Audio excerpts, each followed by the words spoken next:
अस्सलाम वालेकुम। इस वीडियो के अंदर हम डिस्कस करेंगे आर्टिकल 203D और 203E। तो सबसे पहले अगर हम बात करें आर्टिकल 203D में, तो इसमें बताया गया है कि जो फेडरल शरीयत कोर्ट है उसके पास क्या पावर्स हैं, उसकी जुरिस्डिक्शन और उसका फंक्शन क्या है। तो यार इस आर्टिकल के अंदर बताया गया है कि जो फेडरल शरीयत कोर्ट है ना, वो किसी भी ऐसा कानून अगर वो समझती है कि वो इस्लामी तालीमात के ख़िलाफ़ है, उसको रिव्यू कर सकती है। अब वो रिव्यू किस तरह होगा? एक तो वो सो मोटो ले, खुद से इनिशिएट करे, खुद से यानी कि नोटिस ले ले, अज़ खुद नोटिस जिसको हम कहते हैं। और दूसरा कि कोई शख्स आके पिटीशन दायर कर दे, चाहे वो शहरी हो, चाहे वो वफाकी हुकूमत हो या सूबाई हुकूमत हो।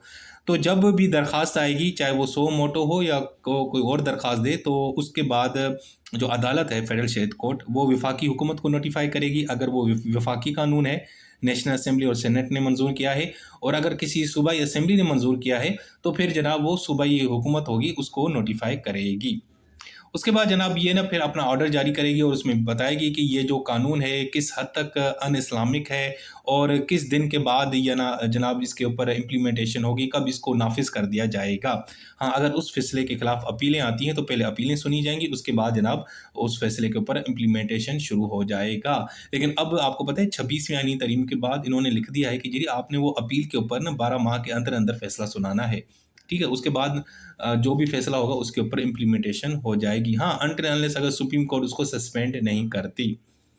इसके अलावा इन्होंने ये बताया कि जब आप उस ऑर्डर को इम्प्लीमेंट करवा रहे होंगे ना, तो उसमें फिर आपने बताना है कि जनाब आप सदर को कहेंगे कि जनाब वो जो कानून है उसको अमेंड करें, अगर वो वफाकी कानून है, और अगर सूबाई कानून है तो वो फिर गवर्नर को कहेंगे कि जनाब इसके अंदर आप ये रद्द-ओ-बदल करें, जो चीज़ें उनको अन इस्लामिक लग रही हैं उनको चेंज करें। ठीक है जी? और उसके बाद कानून का वो हिस्सा जिसको तब्दील कर दिया गया है, अब वो उसके ऊपर इम्प्लीमेंटेशन नहीं होगी, यानी कि वो एंड हो जाएगा, वो सेशन उसका हो जाएगा।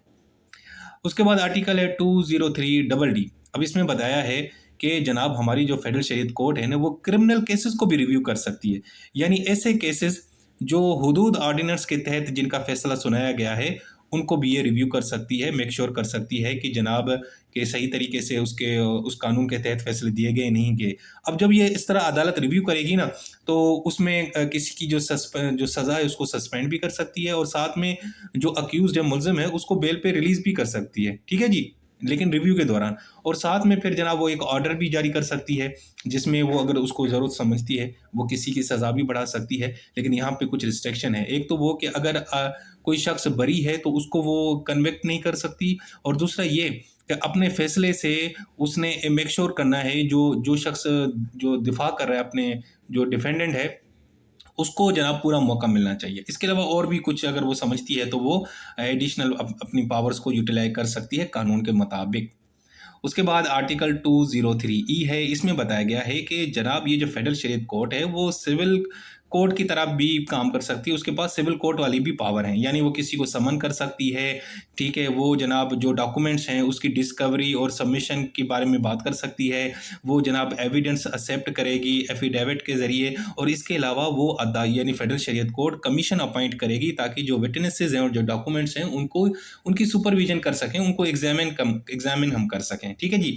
इसके अलावा जनाब ये प्रोसीडिंग को मैनेज भी करेगी, और इसके अलावा इसके पास ये भी अथॉरिटी है कि वो शख्स को कंटेम्प्ट के मामला यानी तौहीन अदालत में सज़ा दे, बिल्कुल उसी तरीके से जिस तरह हाई कोर्ट तौहीन अदालत के मामलात में सज़ा देती है।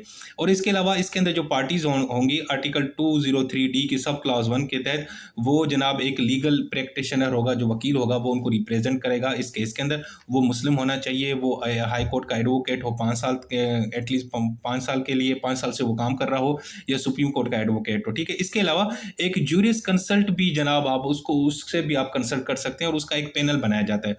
अब जूरिस कंसल्ट कौन होता है यार? ये एक एक्चुअली पैनल होता है, उसमें एक शख्स जो आलिम होता है और वो जिसको शरिया लॉ के ऊपर उबूर हासिल हो। ठीक है, तो वो जनाब वो भी आप उससे भी रहनुमाई ले सकते हैं। अब ये जो लीगल प्रैक्टिशनर और जूरिस कंसल्ट होगा ना, वो जनाब एक तो एक्सप्लेन करेंगे, बताएंगे कि कौन से जो इस्लामी तालीमात हैं इस कानून में उनका इस्तेमाल हो रहा है। ठीक है, और साथ में वो रिटन स्टेटमेंट बताएंगे और एक्सप्लेन करेंगे जो इस्लामी जो अहकामात हैं उसकी इंटरप्रिटेशन, यानी ये एक्चुअली इस मुकदमे में ना इस अदालत की मदद करेंगे फेडरल शरीयत कोर्ट की।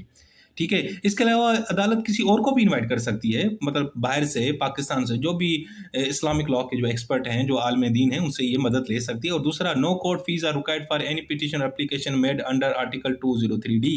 ठीक है जी, समझ गए। कोई अदालत फीस नहीं होगी जो आर्टिकल 203 के तहत आप पिटीशन कोई भी एप्लीकेशन दायर करेंगे।